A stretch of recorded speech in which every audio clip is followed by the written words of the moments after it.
Bonjour tout le monde, j'espère que vous allez bien. Très content de vous retrouver après une petite semaine d'absence. J'espère qu'on vous a manqué. C'est l'épisode numéro 8. de Our Vision Talk qui portera sur, La prise de masse. voilà, la prise de masse pour les nuls.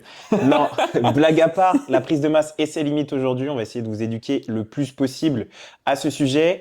Disclaimer qui vient maintenant, on va partager beaucoup d'infos sur un sujet qui est très controversé dans notre milieu, parce que vous pouvez choper beaucoup d'infos à droite à gauche, que ce soit sur les réseaux ou non. Il y a beaucoup de courants de pensée sur la prise de masse. On va du coup donner notre vision à nous de ce qu'est une prise de masse, ses limites et ce que ça peut infliger sur vous. Vald va donner plus de précision maintenant. Comment ça, là, toute la pression que tu me mets sur moi? Non, mais en fait, ce qu'il faut retenir, c'est que effectivement, il y a plein de choses qui peuvent se dire. Tout n'est pas applicable sur vous et votre contexte précisément aujourd'hui, à l'instant T où on vous parle. Il y a peut-être pas mal de problématiques qui sont à prendre en considération. Donc, c'est vrai que avant de se dire, waouh, ok, j'ai entendu l'information ici, c'est ça qu'il me faut, prenez de la hauteur, prenez du recul. Juste trier et sélectionner du coup peut-être ce qui vous conviendrait le plus, mais n'entamez pas des démarches. Trop rapidement. La prise de masse, ça peut être parfait, ça peut être très positif comme très négatif. Donc voilà, juste prenez de la hauteur. Il a tout dit. Petit rituel, comment tu vas? Eh bien écoute, ça va très bien, tu m'as manqué. C'est vrai? Oui. J'ai manqué à pas mal de monde, j'ai l'impression que je recevais des messages pendant ma semaine d'absence. Oui, Val, t'es où? J'espère que tu reviens. Est-ce que t'es parti pour de bon? Non, Alors c'est non, pas vrai, vous inquiétez pas. c'est pas vrai. Juste une petite semaine, je suis parti tranquillement. Ouais, on n'a pas fait le podcast en visio parce que j'avais peur que ça dénature un petit peu la proximité et que ce soit peut-être un peu trop robotisé, qu'on perd qu'on perd ce feeling. Donc voilà, on a préféré ne pas tourner ça. Ouais, puis peut-être que ça aurait amené plus de galères techniques aussi. Moi, je pense, que ça m'aurait frustré. Ok, Donc vaut mieux pas il se frustre vite. se frustrer, tout simplement. Toujours prendre du plaisir. Ok, du coup, le sujet du jour, c'est la prise de masse comme on l'a évoqué. Il y a beaucoup de choses à aborder. On espère qu'on va aborder donc toutes ces choses-là de les manières les plus précises, claires et concises possibles. Si vous avez des questions, n'hésitez pas à les poser. Encore une fois, c'est important que ce soit du coup sur Instagram ou même sur les commentaires Spotify ou YouTube. C'est important, on est réactif par rapport à ça, donc n'hésitez vraiment pas. Je pense que ça serait intéressant du coup de parler un petit peu de nos parcours, de parler de nos croyances initiales vers nos croyances finales Ouais, en divisant ça par nutrition, entraînement et entraînement. peut-être côté émotionnel aussi, Ouais, le mindset. environnemental. Ce qu'il y a. Ouais, Comment aborder une prise de masse niveau. Enfin, mentalement, quoi. ouais, voilà, donc il y a tellement de choses à aborder. Ouais. Ça va durer 3 heures. Je sais pas si c'est 3 heures, mais bon, peut-être qu'il y aura 3 heures de vidéo et peut-être 1 heure de cut. On peut faire. Du coup, on commence par quoi? Bah, vu que c'est toi le patron, c'est toi qui décides. Par ton parcours? Mon parcours à moi? Ouais. Ok. À partir de quel moment tu as voulu prendre de la masse? Est-ce que directement, quand tu as commencé la musculation, tu t'es dit, ok, je vais prendre de la masse? Ou est-ce que tu étais plus dans l'optique de sécher? Non, séché, parce que j'étais déjà une masse. Ok, parfait. Mais C'est une pareil. mauvaise masse. Ouais, c'est la masse skinny fat. Ouais, c'est ça, ouais. Ouais, surpoids Ouais, plus. surpoids plus et ouais, du gras partout, quoi. Pas la situation initiale la plus agréable. Après, quand tu en parles avec des ectomorphes, donc des personnes qui sont très fines, qui ont tendance à être très fins, très secs, ils disent oui, les personnes qui sont en surpoids, ils ont de la chance. T'es de quelle école? Moi, je suis plutôt de l'école où... après, tu vois, dans ce monde, on peut quand même se moquer un peu de tout le monde, tu vois. Mm. Mais c'est mes croyances, encore une fois. J'ai l'impression qu'on se moque un peu plus des gens qui sont en surpoids que des gens qui sont, genre, vraiment filiformes, tu vois. Moi, je connais quelqu'un qui était très fin et je crois qu'il a vraiment subi Ouais. Mais toute son de université. manière générale, enfin, j'ai plus connu des personnes, on se moquait d'eux à cause de leur surpoids, qu'ils soient très légers Ouais. ou pas, plutôt que de personnes qui... Enfin, en tout cas, moi, à mon époque collège, être fin, tu sais, c'était une mode, tu vois. Mm. Moi, je préférais trop être dans mon parcours. C'est partir d'un surpoids pour sécher et après devenir bien bulk. En y réfléchissant plus tard, c'est vrai que, ouais. Après, bon, voilà, si tu pèses 120 kilos et que tu as la peau qui est détendue et qu'après, du coup, ça te laisse des traces, ça, c'est moins fun. Ouais, c'est bon. Mais je pense que On à va passer choisir, je par la préfère case partir d'un chirurgie. surpoids, sécher et après, du coup, partir sur une prise de masse. Même si ton processus de prise de masse sera tellement challengeant parce que tu fais partie d'un Hmm. poids haut, tu as séché et repartir sur un nouveau poids haut à la fois, tu sais, la balance, ça peut être compliqué. Ça va être trop important, du coup, d'en parler. Mais ça peut être la même chose à l'inverse pour quelqu'un qui, du coup, part d'un poids très bas. Ouais, Haut, le fait de ressécher, ça peut... ouais, aussi, ouais. Les Voilà. deux schémas sont implicables. Mais ouais, moi, du coup, j'ai appris ma petite préférence dans la limite où voilà, le surpoids n'est pas Dangereux pour la santé, du moins. ouais, trop extrême. Voilà. Parce que l'obésité et tout ça, enfin, ça peut être très compliqué. Donc ouais, du coup, tu as voulu sécher directement. Euh, et à la salle, est-ce que ton approche de l'entraînement, elle a changé par rapport du coup au fait que tu veuilles sécher de la période où tu as voulu prendre de la masse? Ou est-ce que tu as gardé du coup la même dynamique? J'étais débutant, donc juste je m'appliquais à me buter et pas grand-chose de plus, Ok. quoi. Mes exécutions n'étaient pas nickel parce que forcément j'étais tout seul. Mm. Je voyais un peu ce qui se passait sur Internet et tout, etc. Et je faisais surtout des exos que j'aimais, tu vois. Ouais. J'essayais quand même d'avoir de l'iso et pas que du poly parce que j'aimais bien me challenger sur du poly, mais je savais que déjà il me fallait de l'iso pour pouvoir compléter. Ouais. Mais j'essayais toujours de mettre la plus grosse intensité, tu vois. Au tout début, j'ai fait comme tout le monde, du 4x10 et tout, etc. Ouais. Mais après, j'ai quand même un peu réfléchi et je me suis dit, bon, là, tu te poses, il te faut ça pour être mieux physiquement. Donc, bah, tu travailles ça et tu te butes juste dessus, tu vois. Tu te Ok. concentres juste ça. Parce que c'est vrai que quand moi j'ai démarré, donc je pense que tu as démarré donc, dans les mêmes eaux, dans les mêmes années, on était en mode oui, il y a un programme type pour la prise de masse et un programme type pour la sèche. Tu Tu vois vois? souvent ça sur Internet, ouais. Ouais. Et encore une fois, c'est une stratégie de vente. Tu vois. Sous-entendu, tu es en sèche, donc il te faut ce programme-là pour sécher, pour brûler de la calorie. T'as, Beaucoup de répétitions, t'as cliqué dessus, du contre coup. moins de répétitions. Hein? T'as cliqué dessus, du Alors coup. moi, il faut savoir que j'ai tout acheté. Hein. Ok. C'est les programmes qui se vendaient à 1 euro, les PDF, tout ça, K-Green, Simon Panda, tout ça. Enfin, j'ai acheté beaucoup de choses. Mais après, est-ce que je regrette aujourd'hui? Non, parce que c'était la Hmm. formation. Non, après, bon, la mauvaise formation, mais j'ai appris à une école. Aujourd'hui, voilà, je me suis formé et je mixe un petit peu les deux sur les bonnes manières de faire et sur celles qui étaient à peaufiner. Je pense que moi, j'avais trop d'ego à l'époque pour prendre quelqu'un ou pour me dire, je vais être suivi par un PDF ou un truc du genre. Ok. Et pareil, prendre un coach à l'époque. Ouais, j'ai pris très tard un coach. Après, il y avait l'aspect financier aussi. Ouais, quand t'es étudiant, t'as pas forcément, ne serait-ce que 90 € à mettre dans un coaching ou un truc Ouais. du genre, ou même 50 € dans un PDF. Donc voilà. Ouais. Bah après, toutes les justifications sont bonnes, mais prenez soin de votre progression dès le départ et le plus tôt possible. La diète, du coup, tu as séché. Et est-ce que quand tu as voulu prendre de la masse, tu as directement utilisé un surplus calorique? Est-ce que tu es passé par autre chose? Est-ce que tu as pris ton temps? On va dire que j'ai beaucoup fait le yo-yo. Ouais. Je l'ai expliqué ça dans le dernier épisode, j'ai beaucoup fait le yo-yo. Euh, donc je m'imposais vraiment des trucs hyper drastiques, tu vois, pour sécher, tu vois. Mhm. Mais ça a coïncidé aussi avec des périodes de ma vie où, genre, j'étais focus que là-dessus, tu Ok. vois. J'avais du temps à accorder que là-dessus, et je m'étais dit, j'ai cet objectif-là, donc je veux l'atteindre. Ok. Du coup, je dédiais tout, enfin, je faisais un all-in, tu vois. Ok. Et je laissais pas trop de place à autre chose, donc je m'infligeais des trucs drastiques, et une fois que j'avais atteint le truc, je me suis dit, bon, bah, du coup, j'ai pas plus d'étapes, alors qu'en vrai, il y en a tellement plus. Du coup, je me laisse un peu aller, tu vois, donc je reprends un peu les mauvaises habitudes ou des trucs du genre, tu Donc vois. tu suivais ta diète. Après, du coup, tu mettais en pause, tu calculais plus rien. Si tu calculais à l'époque? Non, je calculais pas, mais Ok. j'avais une vision claire de ce que je mangeais tous les jours la même Ok. chose. Tu Euh, pesais? ouais, Ok. Donc tu pesais, mais tu calculais pas. Ok. je pesais pas tout. Ok. Genre, je pesais pas les légumes. Mhm. La viande, c'est pas moi qui contrôlais parce que j'étais chez mes parents et du Ok. coup, enfin, c'était en fonction de ce qu'il y avait dans le frigo, tu vois. Mhm. Donc, des fois, c'était un peu hasardeux. J'ai fait comme je pense tous les jeunes, genre à bouffer des œufs, genre à en mourir, tu vois. Est-ce que tu as déjà mangé les œufs crus? Mhm. Oui? Oui? Ouais, je l'ai fait une fois, j'ai tout recraché. Et ça fait. J'ai tout rendu d'un coup, je C'est pouvais vrai? pas. La texture, c'était horrible. Ouais, j'ai fait les œufs crus, mais je le fais encore, enfin, je l'ai fait dernièrement encore déjà. Faites pas ça chez Non, vous. faites pas ça. Mais sauf que moi, c'est la salmonelle qui a peur de moi. Mais non, tu sais, genre, t'as pas faim et tout. Genre, tu te dis, vas-y, il me faut mon prot. Ouais, ça va vite. Bah, autant prendre un shaker. Hein. Ouais. Mais déjà, tu mets de l'avoine, c'est tellement plus, genre, consistant dans le bit, Oui. tu vois. Du coup, est-ce que tu as eu, pour ta prise de masse, une vraie stabilité environnementale? Est-ce que tous tes paramètres, est-ce que tout était sain, tout était organisé, tout était stable pour servir ta prise de masse? Absolument pas. Non. C'était un peu YOLO. Dans quel sens? Avec les études? Il n'y avait pas que les études. Je pense que enfin, c'est une excuse oui et non, mais être chez ses parents, c'est pas facile. Ouais. Enfin, pour la prise de masse, du moins. Pour une diète tout court. Puis t'as beaucoup d'impératifs aussi. Moi qui suis en STAPS, bah, du coup, tu brûles beaucoup, tu vois, vu que tu Ouais. fais du sport tout le temps. Ouais. Surtout les premières années, après ça s'estompe un peu. Mais ouais, il y avait ça, plus le volet, donc c'était pas Ouais. facile, tu vois. Ça peut être compliqué peut-être d'avoir une dépense énergétique hyper haute et d'un coup hyper basse le week-end, hyper haute, hyper basse. Donc ça fait beaucoup d'instabilité sur la dépense Hmm. énergétique. Donc comment calculer tes calories par rapport à ça, c'est une vraie question. Ouais.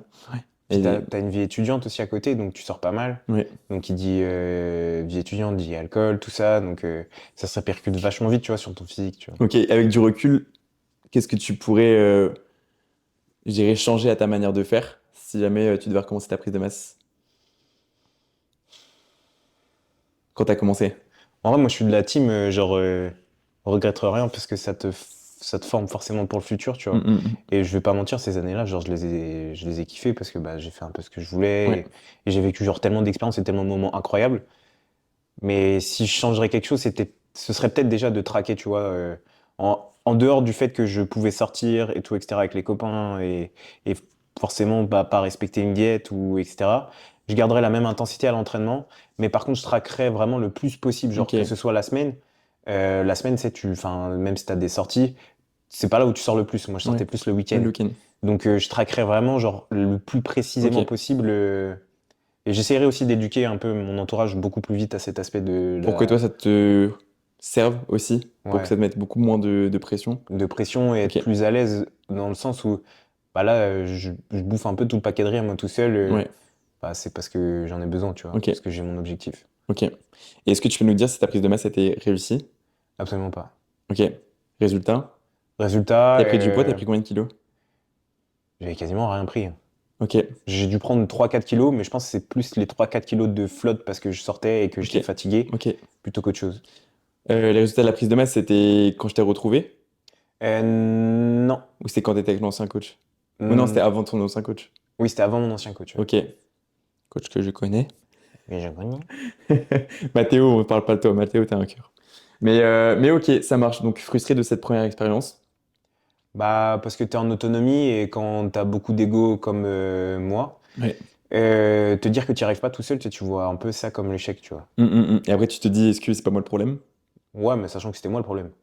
Ouais. Et quand tu vois les autres réussir à côté de toi, t'es en mode, bah, qu'est-ce qui cloche, quoi. Après, j'étais un peu tout seul dans ce monde, dans le sens où, genre, enfin, à côté de moi, il y avait personne qui partageait ça, tu Ok. vois. Donc, j'avais pas forcément de. Tu sais, souvent, les gens, ils se mettent à deux à la salle, par exemple, et Ouais. ils se challengent entre eux, tu vois. Ils se disent, bah non, faut pas qu'on lâche, bro, parce Ok. que il y a un taf à faire, tu vois. Ouais. Moi, ouais, j'avais eu cette même problématique aussi, l'isolation un petit peu. Ouais. Un mec juste qui te pousse et qui te dit, ah, bah, tu fais ça comme ça, moi, je fais ça comme ça, juste avoir un petit peu d'échange et ajuster ton plan. Et Hmm. même te driver à deux, ça peut être bien pour savoir, même quand tu démarres, t'as pas les notions. Du coup, tu te dis comment je dois faire et juste avoir quelqu'un, du coup, qui peut t'inspirer avec quelques petits tips, quelques petites clés, ça peut déjà te mettre sur les bons rails et bon, mauvais rails après avoir, mais ouais, ça peut être déjà Ouais, avoir un avis extérieur, du moins, tu vois, sur la intéressant. situation. Hum. Et après, du coup, il en est venu ta prise de masse avec moi. Est-ce que tu peux leur parler un petit peu du coup de ce qui a été fait? Parce que c'est intéressant du coup ce qui a été fait. Parce que quand même, avec moi, du coup, tu as eu deux processus de prise de masse, Hmm. même trois. Bah, la troisième est en cours. Ouais, du coup, tu as eu ton dirty, tu as Hmm. eu ton, t'as, Mon lean bulk. t'as ton lean bulk jusqu'à la prep, et là, du coup, tu as ton deuxième lean bulk Hmm. actuellement. Est-ce que tu peux nous parler un petit peu du coup de ton dirty bulk? Bah, Dirty Bulk, du coup, enfin, j'ai fait du sale, hein, en vrai. Non, blague à part, on est parti de je sais plus combien. On est parti de 82. 82 kilos et on est monté jusqu'à 96. Ouais, 96. Bah, ça a été la prise de masse la plus réussie que j'ai fait, je pense. Enfin, en tout cas, en dirty, tu vois. Ouais, Parce que avant, j'étais aussi en dirty, mais pas très contrôlé. Là, c'était vraiment très contrôlé. J'avais le droit. Enfin, tu m'avais pas imposé tant de limites que ça. Tu m'avais pas dit, oui, tu vas pas au fast-food, tu fais non, ça avec juste non. du pâte, du riz et tout. Donc, je faisais un peu. J'avais quand même, genre, c'est la première fois de ma vie où je me suis dit, putain, j'ai de la flexibilité. Je Ouais, fais ce que je veux, je peux kiffer à côté. J'ai des résultats à la salle et genre, je suis énorme dans mes ouais. pubs, tu vois. Bah, en vrai, pour te couper, tu sais, quand on démarre et qu'on se dit on est en diète, tu sais, on voit beaucoup l'aspect strict. Et Hmm. on oublie que c'est possible d'avoir des options, tu vois. Et rien que le fait de se dire qu'on a des options, ça donne envie, ça donne de l'engouement, ça donne de l'intérêt. On va peut-être beaucoup moins subir le plan que ce qu'on aurait pu penser à la Hmm. base. Et ça, faut que vous le compreniez. Si vous avez un plan strict aujourd'hui, c'est pas forcément la bonne chose si vous ne l'avez pas choisi. Bah, de toute façon, on le répète souvent. La Ouais, flexibilité. Mais je pense que si j'avais pas eu ce dirty bulk, tu vois, euh, j'aurais peut-être jamais compris les choses, tu vois. Bah, mon dirty bulk, du coup, il m'a vraiment appris. On est monté, genre, vraiment haut, tu vois, jusqu'à 96 kilos, ouais. ouais, 96, tu vois. Euh, mais du coup, genre, ça m'a vraiment permis de voir que, genre, je pouvais avoir une flexibilité, kiffer ma vie, sortir avec mes copains, parce que j'étais encore dans cet arc-là, tu vois, tout en Ouais. me la butant à la salle, mais vraiment parce que du coup, j'avais de quoi me buter à la salle. Ouais.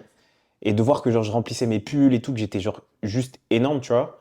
Bah, ça m'a vraiment genre fait du bien à la tête. Et après, ça m'a permis du coup de cut. Alors certes, j'avais beaucoup à cut, tu vois. On avait quand même fait un -30, on est Ouais. descendu à 68. Mais au moins, j'étais prêt mentalement à ce cut, tu vois. Vu qu'avant, j'avais une phase de flexibilité Ouais. où, et puis même pendant mon cut, j'avais quand même de la flexibilité, tu vois. Et ça m'a vraiment appris genre à poser un peu mon cerveau et à me dire juste fais confiance, tu vois. Et justement, tu n'as pas subi sur le plan psychologique, parce que c'est vrai que, voilà, on va en parler tout à l'heure hein, du Mm. dirty bulk, mais est-ce que tu as subi un petit peu ton rapport au corps ou pas? Bah, je sais que genre c'est les autres qui subissaient plus que moi parce que du coup, ils me voyaient changer, tu vois. Ils me voyaient genre vraiment énorme, tu Ouais. vois. Et du coup, ils me le disaient, tu vois, mais moi, j'étais juste là. Je me regardais dans le miroir et je voyais que les pulls que je portais quand j'étais à 82 kilos, en commençant avec toi, genre, bah, limite, ça me serrait les Mm. bras. Et j'étais là, putain, genre, je kiffe trop ma vie, tu vois. Ouais, t'étais à combien de centimètres de bras? Et j'étais à 50. Voilà. Bon, après, il n'y avait pas Mais que de la oui, bonne masse. Prenez du recul par rapport à ça, on le sait, mais c'est vrai que, voilà, porter un pull avec 50 centimètres de bras, ça peut être assez encombrant. On se sent assez énorme. Bon, après, voilà, on a séché et les résultats étaient là, juste magnifiques. mais je pense que le plus dur, c'était de, genre, tu sais, toutes les activités un peu cardio, monter les escaliers, tout ça. Ça, c'était vraiment la partie la plus chiante parce que du coup, je venais de me faire les croisés et du coup, j'étais en post-rééducation et du coup, ça me mettait un peu de poids et tout, etc. sur mon genou. Et des fois, je pouvais avoir quelques inconforts, mais en vrai, ça va, quoi. Comparé à d'autres choses de la vie, genre, c'est vraiment genre minime, Ouais, quoi. C'était vraiment genre minime. Même genre la bouffe, tu vois, genre, j'étais pas si haut que ça en calories. Je crois le plus haut qu'on est monté, c'est 3008, 4000. 4 millions. J'ai jamais subi, j'avais toujours faim, enfin, j'ai jamais rechigné, tu vois. Ok. Non, j'étais bien. Deuxième bulk. Deuxième bulk, lean bulk. Ouais. Bah, du coup, ça m'a fait du bien, mais du coup, on était reparti. Vu que bah, c'est pour ça que j'ai dit que faire mon dirty bulk, ça m'a fait du bien. C'est parce que du coup, j'ai pas eu de pression en me disant je vais bulk après une sèche, tu vois. Ouais. Je me suis direct dit, d'autant plus qu'il y avait la compétition qui m'attendait, bah, faut que je fasse les choses bien. Ça sera pas pareil que le premier. Ouais. Et du coup, tu sais ce que c'est de prendre du poids et tu sais ce que c'est d'avoir un regard différent sur T'avais pas toi. l'appréhension, justement, t'es de revenir un peu dans cet extrême? Non, du tout, parce que je savais, tu m'avais fixé une deadline Oui. pour mon bulk. Et un wake up, donc un poids à ne pas Ouais. dépasser. Et du coup, tu m'avais dit, on ira que jusque-là. J'ai fait, bah, on est à 16 kilos d'écart par rapport à ce qu'il y avait avant. Puis même, genre, on faisait des checks réguliers. Je me filmais aussi beaucoup à la salle sur mes posings et tout, etc. Et genre, sur mes posings, je voyais que genre, je gardais mon six-pack et tout. Ouais. Donc, j'étais juste. Donc il a séché à 68 kilos. Et après, donc, la lean bulk, on l'a fait jusqu'à 85. Ouais. Il y a eu 2 autres kilos qui n'étaient pas forcément attendus à la Mm. fin. Mais après, voilà, Valentin a des très très grosses variations de poids. Donc on savait, et on savait très bien que ça allait drop assez rapidement. Et c'était le cas derrière. Ouais, puisque la première semaine de cut, j'ai Ouais, perdu 4 kilos. ouais. Donc, je suis descendu à 80 quasi. Et après, du coup, la sèche, 10 kilos en cette semaine. Enfin Mm. bref, on parlera dans un prochain épisode, notamment de la cut et des régimes si vous voulez. MD. Hein? MD. Et ouais, du coup, aujourd'hui, tu es en prise de masse. Comment tu te Ouais. sens? Très bien. Ok. Est-ce que tu sens la différence de composition corporelle à ton poids aujourd'hui par rapport au poids où tu étais à 70, 15 kilos dans le Euh, précédent bulk? Énormément. J'ai communiqué là-dessus avec toi aussi. Là, il faut savoir que je fais 72 kilos. Donc, qui est quand même un poids léger, tu vois, Ouais, comparé à ce que j'ai pu connaître. Je me sens énorme. Enfin, toute proportion gardée, d'accord? Je me sens vraiment énorme. ouais. Plein, plein, mais plein as fuck, tu vois. Et même à 75 kilos, quand je me trouvais plein et que je te disais que c'était ma meilleure pompe, tu vois, Mm. je me trouvais pas aussi dur, Ouais, aussi plein, tu vois. Là, je suis à 72 kilos et je parlais aussi de ça avec quelqu'un. Euh, la semaine dernière, quand j'étais absent, pardon. Euh, j'ai dit, genre, mon peak bulk à 85 kilos, je m'étais pas aussi lourd que je peux mettre actuellement sur certains exos, tu vois. ok. Genre, j'ai beaucoup plus de force maintenant, j'ai beaucoup plus de. Enfin, corporellement, je me retrouve beaucoup mieux, tu Ouais, vois. Plus de jambes, mes pecs sont pleins, mes épaules ressortent, mes ouais, bras sont insane. Enfin, moi, je me trouve vraiment très bien à 72 kilos là. Et pas forcément un peu de flotte, mais pas de gras, tu vois. ouais. Pas. Ce caches sont dégagés, ouais. Ouais. J'aime bien. J'ai toujours les obliques apparents, j'ai Ouais, toujours mon six-pack, je veine toujours, que ce soit épaules, bras, avant-bras, ouais. même en bas des abdos. Enfin, vraiment, genre, tout se passe bien. Voilà. Est-ce qu'on parle un peu de mon process? Ouais, on peut parler de ton process à toi. J'ai le droit.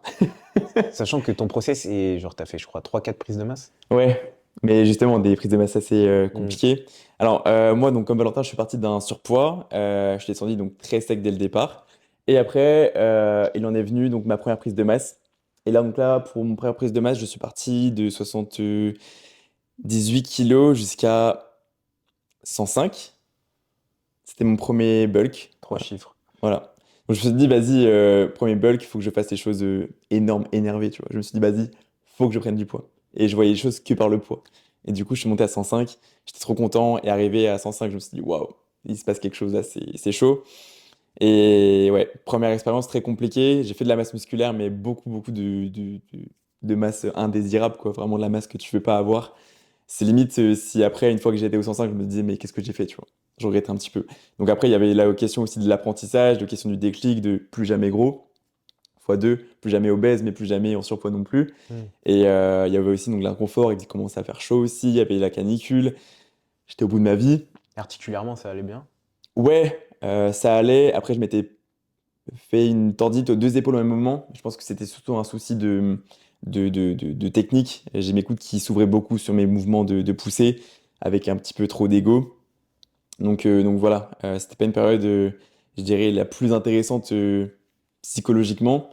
De moi à moi-même, mon rapport au corps était très compliqué. Maintenant, sur le plan pro aujourd'hui, ben voilà, je peux aussi donc restituer pas mal de choses sur ce qu'il faut pas faire, notamment.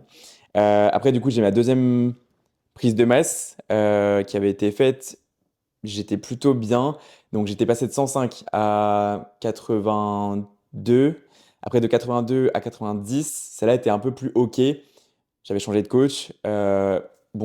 J'étais content, mais pareil, du coup, c'était jamais la satisfaction. Hmm. Jamais, jamais. Donc, cette capacité à être content.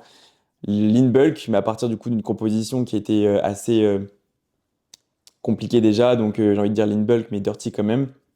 Après, j'ai vraiment changé de coach encore une fois pour apprendre.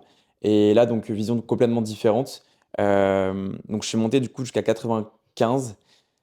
Donc, je suis parti de 90 pour aller vers 78, 78 vers 95. Donc là, ça me faisait vraiment trop peur de recommencer. Bon, du coup, je lui ai fait confiance. Et après, voilà, ma prep qui m'a fait beaucoup de bien. Et c'est à partir du coup de ma prep où de nouveau j'ai changé de coach. Et là, du coup, je suis Hmm. avec AJ. Et quand je le vois, donc les manières de faire que j'ai eues jusqu'ici, qui m'ont été proposées, et la manière du coup que je fais aujourd'hui avec mon coach, mais ça n'a rien à voir quoi. Et je sens que ma compo aujourd'hui, voilà, là tu vois, je commence à être sur un rapport au corps qui est vraiment sain, où je suis content de ce que je vois. Même s'il y a toujours des imperfections, c'est Oui. normal, mais voilà, là pour moi, j'expérimente une vraie prise de masse. Tu vois. En termes de time cap, est-ce que tu peux te dire sur combien de temps en fonction de, enfin, tes différentes prises de masse ont été faites? J'ai une prise de masse sur un an, donc j'avais pris 30 kilos sur un an, Pour la sachant première? pour la première, sachant qu'une prise de masse, une durée de un an en continuant sur le calorique, c'est pas à faire. C'est dur, hein. C'est pas à faire, faut toujours la timer et installer des périodes de pause. C'est important pour la physio. On pourra en parler après. Après, j'ai une prise de masse du coup sur 9 mois et une prise de masse sur 6 mois. Ok. Voilà. Donc ta dernière prise de masse, tu l'as fait sur 6 mois. Avec mon AJ. ancien coach. Avec ton ancien coach. Avec AJ, j'ai fait une prise de masse du coup sur 36 semaines, mini cut. Et après, du coup, là, on est reparti. Sur 36 semaines, j'avais pris. On est passé de 78. Non, on est passé de 68 kilos, donc mon poids de scène, Hmm. à 95. Et pareil, la composition corporelle arrive à 95 par rapport à mon dernier 105 kilos, mon dernier 95 kilos. J'étais juste en mode, mais qu'est-ce que j'ai foutu jusqu'ici, quoi? Pourquoi j'ai pas été dravé comme ça jusqu'ici, quoi? Mais voilà, après, c'est ton déclic personnel que tu as aussi, tes exigences qui augmentent, ton entourage qui converge aussi vers les objectifs qui sont de plus en plus ambitieux. Donc toi, ça te bouge aussi à te donner davantage. Et, euh, et ouais, juste, je dirais le déclic. Hmm. Ta maturité aussi. Ouais. En mode, voilà, faut y aller. Les manières de faire, c'est bien. Mais aujourd'hui, voilà, tu sais très bien que tu peux faire beaucoup mieux. Et j'ai changé du coup jusqu'à trouver du coup la personne qui me drive aujourd'hui avec la manière dont j'aurais dû être drivé Depuis le jusqu'ici. départ. Ouais, voilà. Après, c'est pas une offense à mes anciens coachs. J'étais pas forcément aussi, je dirais, discipliné que ce que je peux être aujourd'hui. Hmm. Je sais que mes photos, je les ai pas tout le temps. Je sais que ma communication n'était pas aussi régulière que ce que je peux faire aujourd'hui. Je me filmais pas tout le temps non plus. Mais bon, après, voilà, c'est 50-50. En tant que coaché qui est en évolution aussi, qui apprend à se connaître, ton coach doit te driver aussi sur ce que tu dois faire et ce que tu dois lui proposer pour vraiment prétendre à la qualité. Oui, tout à Et fait. c'est pas forcément des choses que j'ai toujours eues. Donc, euh, donc voilà, mais juste avec AJ, bah, c'est juste magnifique, quoi. Et vraiment, je me sens bien aujourd'hui. J'ai vraiment une prise de masse. Ok, tu vois.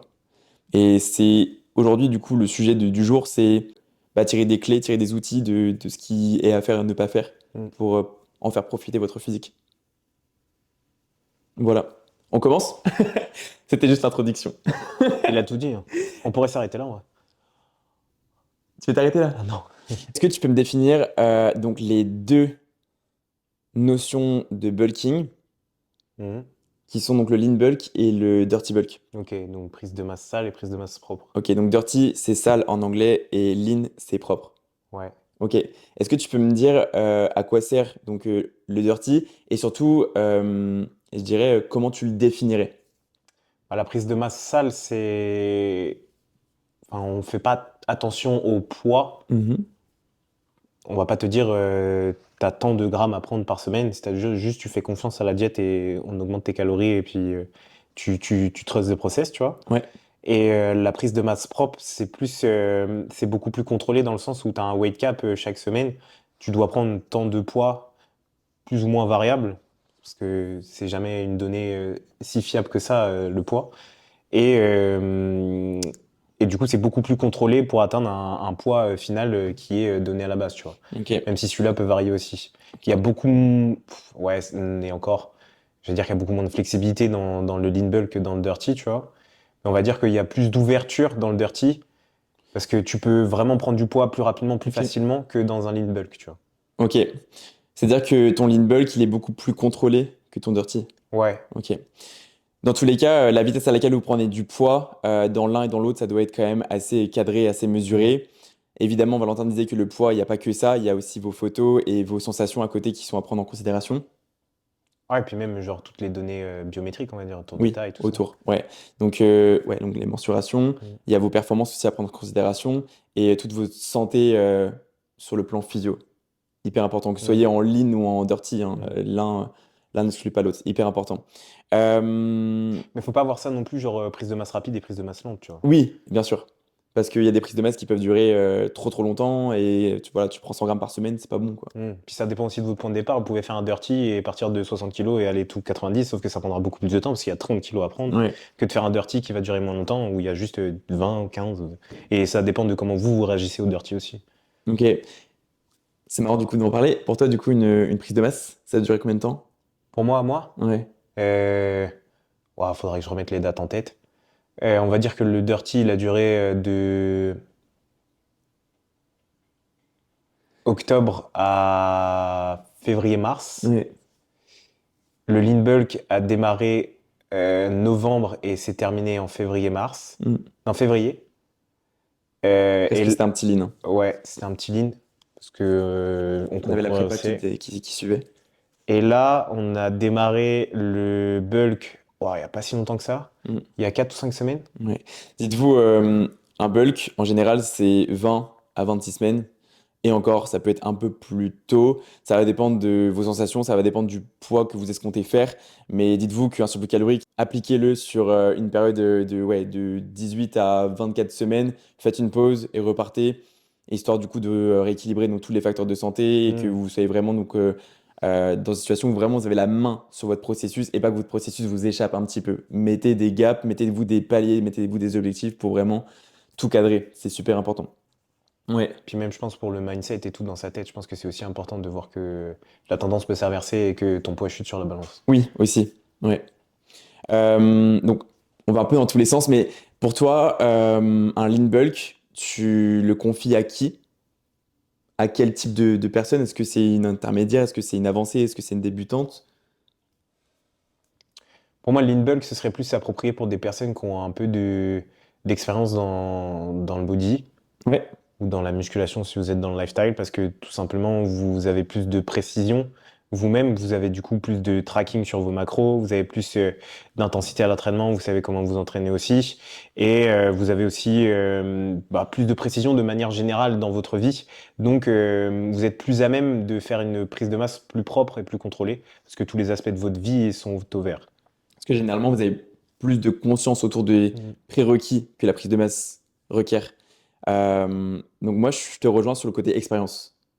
Maintenant, je pense qu'il y a aussi des personnes qui ont un rapport au corps et un rapport au poids qui peut être compliqué. Oui, bien sûr. Et là, voilà, prendre du poids très très tranquillement et peut-être parfois trop lentement, mais pour juste avoir un pied à l'étrier. Et ensuite, une fois que vous êtes confiant, bah, peut-être aller un peu plus vite dans la limite de l'abus, hein, parce qu'il ne faut pas en abuser de Oui, prendre du bien sûr. poids. Ouais.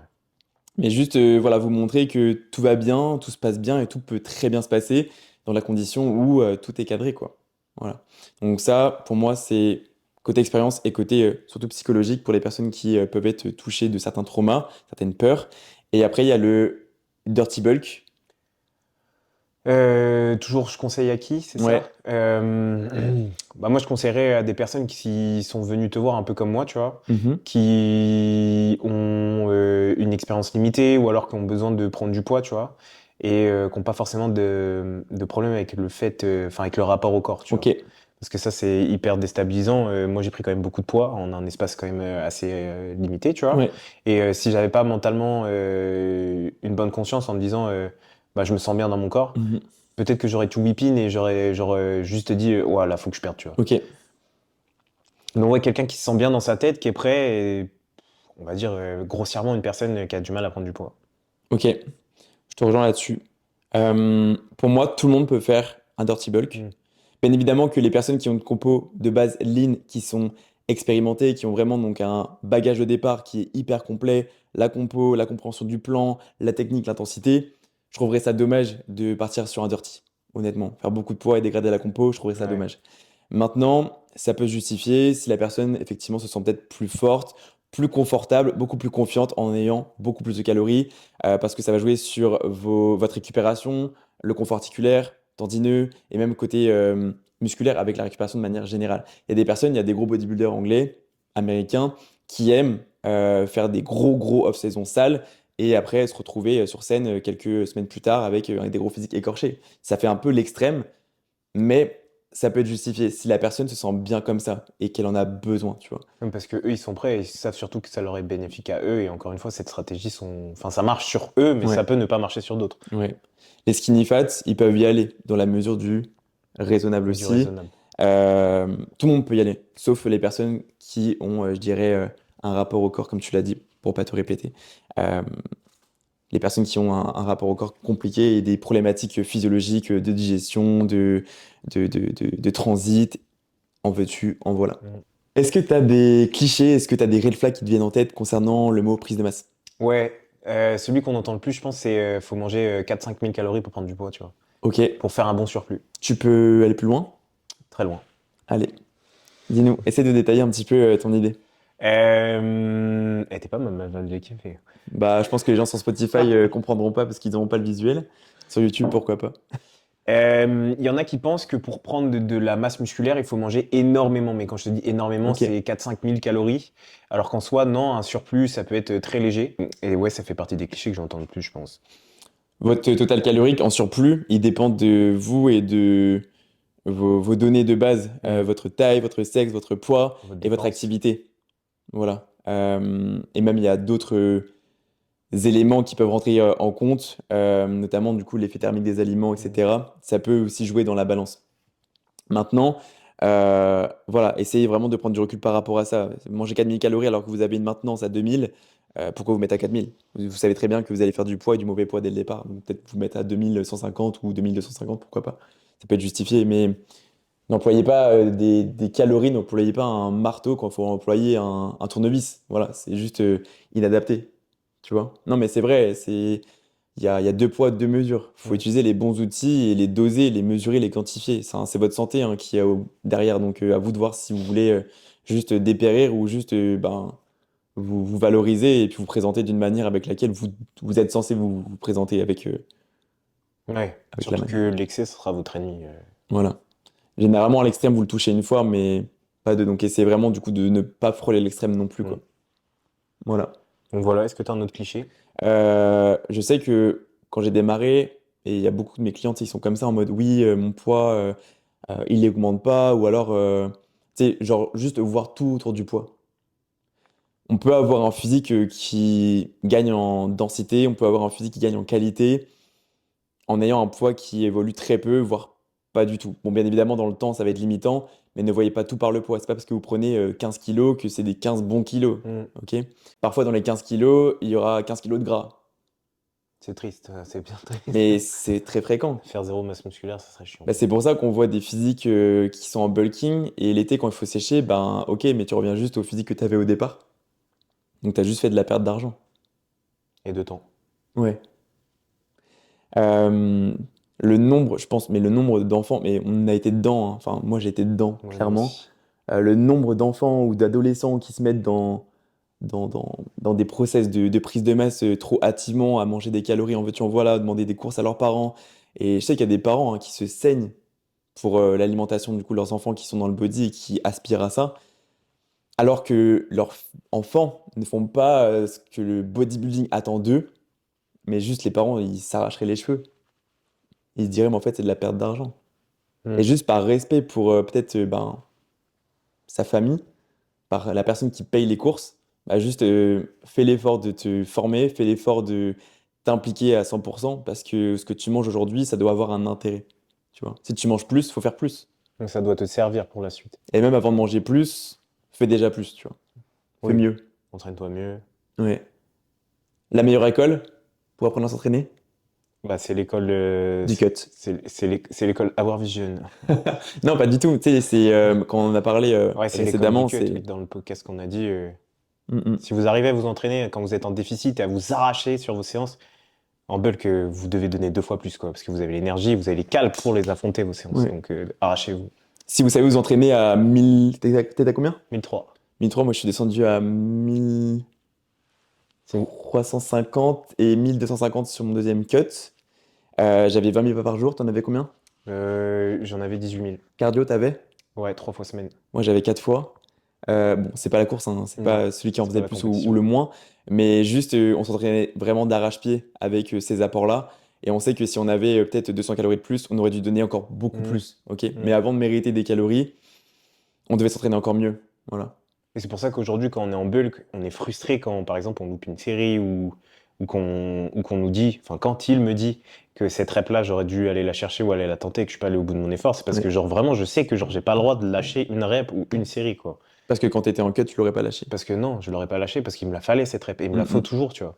Alors attention, disclaimer, parce que j'ai fait un réel là-dessus il y a un petit moment, hein, et on m'avait attrapé. On m'avait dit oui, tu penses pas aux personnes qui ont des troubles de comportement alimentaire, tu penses pas aux personnes qui sont anorexiques, qui n'osent pas déjà manger. Si en plus de ça tu te dis oui, ils doivent mériter leurs calories, mais pour qui te prends-tu? Tu te rends pas compte de la portée de tes propos. Attention, parce que tout ce qui est dit aujourd'hui, c'est dans une optique où vous n'êtes pas touché par des réelles problématiques physiologiques ou même psychologiques. Ok. Si vous avez des réelles difficultés ou même des difficultés quelconques, quelles qu'elles soient, si pour tout un chacun ça serait minime, mais pour vous c'est une très très grosse difficulté, consultez quelqu'un, faites-vous accompagner, ok? Mais c'est vrai que mes propos peuvent être assez impactants et assez traumatisants pour une personne qui serait très, très sensible et touchée par des réelles problématiques, mais n'y voyez là aucunement une attaque, c'est vraiment pour sensibiliser une population qui ne serait pas touchée par des problématiques psychologiques. Si on peut résumer, le sujet du jour ne concerne pas, enfin du moins, ils peuvent éduquer ces personnes-là aussi, mais ne concerne pas des personnes qui ont des troubles du comportement ou etc.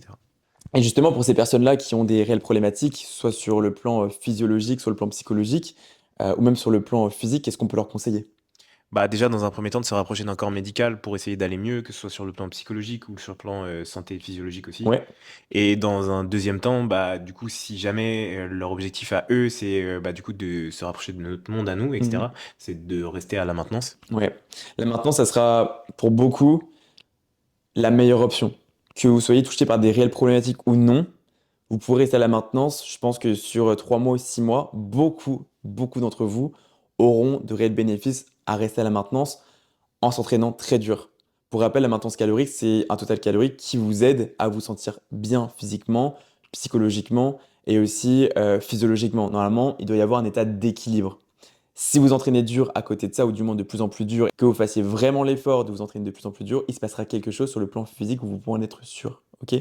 Si votre technique elle est bonne, si votre surcharge elle est bonne, Mm.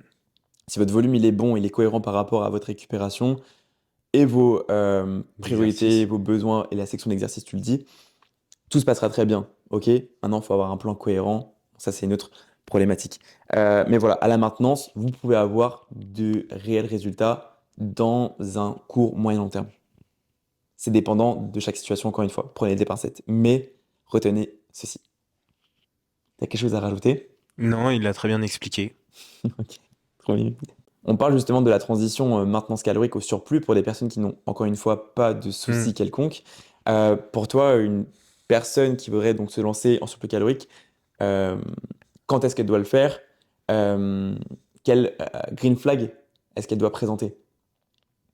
Enfin, déjà, niveau mindset, d'avoir pas l'appréhension de prendre du poids. Ouais. Donc d'avoir une santé mentale assez bonne pour se dire que mon poids il va augmenter sur la balance et ça doit pas me faire peur, pour voir que Mhm. mon physique va changer mais ça doit pas me faire peur non plus. Ouais. Donc potentiellement stocker en bas du dos, avoir moins de définition musculaire, enfin tout ça, tout ça. Mhm. Donc déjà ça, avoir ce green flag là, être prêt mentalement. L'entraînement. Ouais, l'entraînement il doit s'entraîner quand même très très dur avec les calories qu'il a, ça dépend de où il part aussi. Sachant que votre entraînement, il peut que s'améliorer Ouais. si vous faites les efforts. Il peut que genre gagner en qualité. Alors Euh, attention, on est un peu matrixé sur l'entraînement, mais oui. pour nous, une personne qui est en prise de masse, l'envie de prendre de la masse se justifie par le fait de faire de l'hypertrophie. L'hypertrophie, c'est un procédé par lequel le muscle est soumis à une tension, ok, donc une charge externe. Donc là, ici, toutes les personnes qui essaient de prendre de la masse musculaire en faisant du poids du corps à la maison, des pompes, des dips sur une chaise, des squats, air squats ou quoi que ce soit, oubliez, Il y aura un problème un jour. juste oubliez. Il y aura une base, mais il y aura un problème un jour. Donc voilà, il faut une tension, il faut une charge. Donc lestez-vous si vous voulez faire du poids du corps, mais il vous faut de la charge. Donc allez à la salle, comprenez ça, touchez du matériel, déplacez de la charge intelligemment et il se passera quelque chose physiquement. Vous pouvez être certain, mais il faut faire l'effort d'aller à la salle. Ok? Ensuite, une certaine stabilité environnementale. Ouais, et une certaine stabilité aussi financière. Ok, ouais, je suis complètement chaud avec ça. Hmm. Tu peux détailler? Bah, manger plus, ça importe forcément un coût. On vit dans une société où il y a quand même beaucoup d'inflation et parfois les revenus ne peuvent ne pas suivre, tu vois. Ouais. D'autant plus lorsque vous êtes étudiant ou que vous vivez chez vos parents. Ça peut aussi créer de l'inconfort dans votre famille, dans le sens où bah, eux aussi, ils ont besoin de manger. Ouais. Du coup, tout le budget ne peut pas que seulement être alloué à votre alimentation à vous. Donc soyez sûr d'avoir les ressources aussi financières pour pouvoir assumer ce bulk. Alors le bulk peut ne pas être si gigantesque que ça. Et encore une Mm. fois, quand on a envie de bulk, il y a quand même des stratégies pour pouvoir bulk de la manière la plus intelligente possible et avec un coût financier qui est moindre. Donc voilà, il y a des possibilités diverses, mais il faut quand même avoir un esprit où il faut se dire que vous allez manger plus, donc ça va aussi demander plus d'argent sur le mois pour pouvoir vous alimenter. Ouais. Il y a aussi une stratégie, je dirais, de planification. Qu'on l'a dit tout à l'heure, la prise de masse, ça se fait pas comme Mm. ça. C'est intéressant du coup de savoir ce que vous prétendez, combien de poids vous voulez prendre, quel physique aimeriez-vous avoir. Essayez d'avoir un esthétique, une idée en tête, ou alors un physique que vous avez vu sur les réseaux qui s'apparenterait à votre morphologie, à vos longueurs de segments, pourquoi pas. Les insertions ne seront jamais les mêmes, avec de la chance si, mais voilà, je pense que ça va être très rare. Voilà, essayez du coup de trouver un physique vers lequel vous aimeriez vous diriger. Et je pense, voilà, pour finir, il y a le côté émotionnel à sécuriser et le côté physiologique. Physiologique, j'en ai pas parlé, émotionnel, ça rentre dans le mindset. Ouais, côté physiologique, pourquoi? Parce que si vous mangez des calories et qu'au final vous développez juste de l'inconfort, vous êtes Mm. ballonné, vous avez des gaz, vous avez un transit qui est ralenti, s'il se passe quelconque inconfort, posez-vous des questions et ne foncez pas tête baissée. Moi, c'est ce que j'avais fait sur un de mes bulks. J'étais dans l'optique de manger plus, manger plus, manger plus, à m'en rendre malade, hein. Vraiment, j'avais mal au ventre. Je me faisais des plâtrés de flocons d'avoine avec du fromage blanc sans, c'est nature, hein. Il n'y avait pas de goût, il n'y avait pas de whey, il n'y avait My rien. dream. Hein? My dream. Il n'y avait rien. C'était vraiment sec, il y avait vraiment zéro goût. Et vraiment, tous les soirs, je me pétais mon pot de fromage blanc avec des flocons d'avoine à la louche, je traquais pas. Mais je me pétais le ventre et je me disais que j'étais dans dans la bonne dynamique parce que je mangeais plus. Et au final, je développais juste de la rétention d'eau, Hmm. des ballonnements. Je sentais que j'étais mou, moins productif. Et c'était à 18 ans. À 18 ans, tu es dans ta période où tu veux plaire, où tu veux te sentir bien, où tu es là avec ton ego aussi à satisfaire. Il y a plein de choses quand tu as 18 ans. Il y a plein de choses du coup Il à. faut que ça aille vite. Oui, t'es pressé, tu vois. Et au final, je mettais juste les pieds où est-ce qu'il fallait pas les mettre. Hmm. Fais peut-être J- manger des Barbillons du coup. J'étais dans, j'étais dans le déni. Barbillon avec qui je n'aurai jamais de partenariat, juste pour cette anecdote.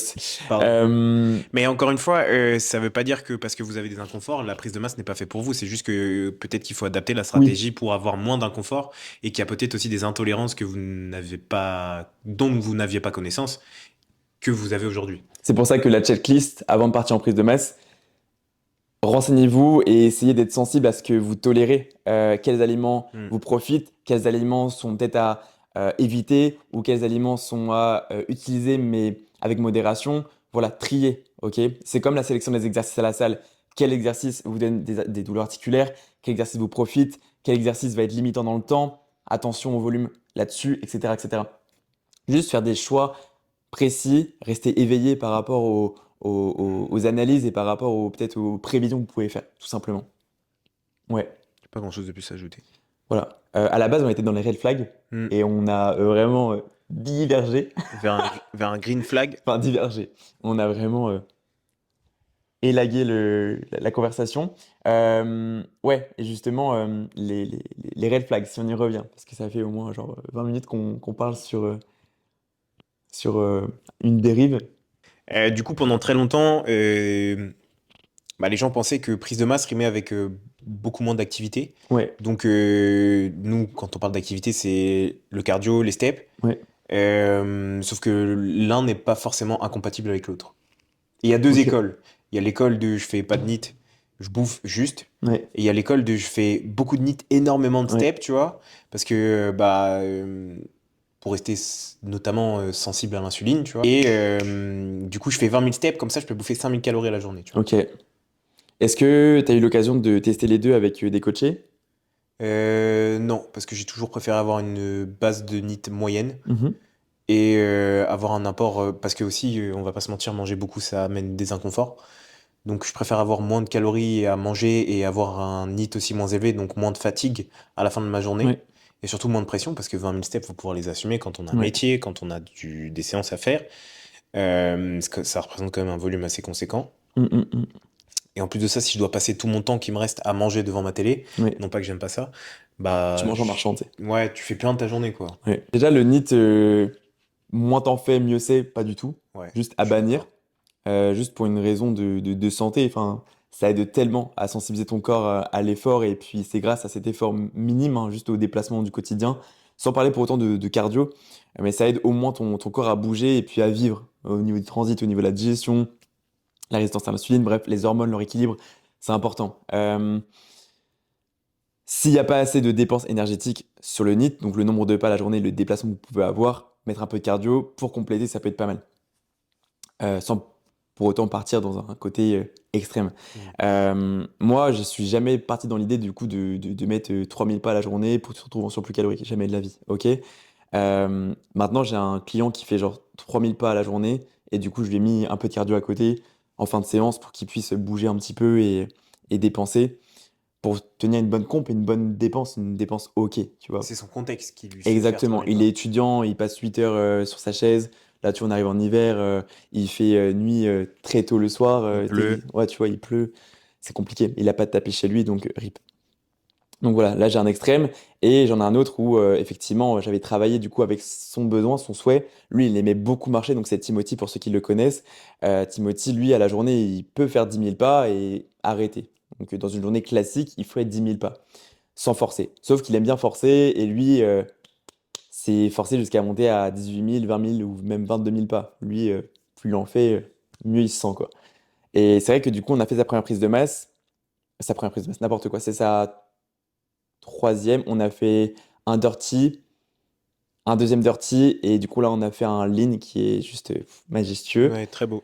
Et justement, du coup, sur cette troisième prise de masse qui est lean, je lui ai demandé de faire attention à sa dépense énergétique parce que j'avais tendance à croire que, en fait, plus t'en fais, plus tu te fatigues aussi sur le bas du corps, plus tu causes de l'inflammation et plus après, pour faire de la masse musculaire sur une zone dont nous avons besoin pour nous diriger vers la scène, ça serait problématique.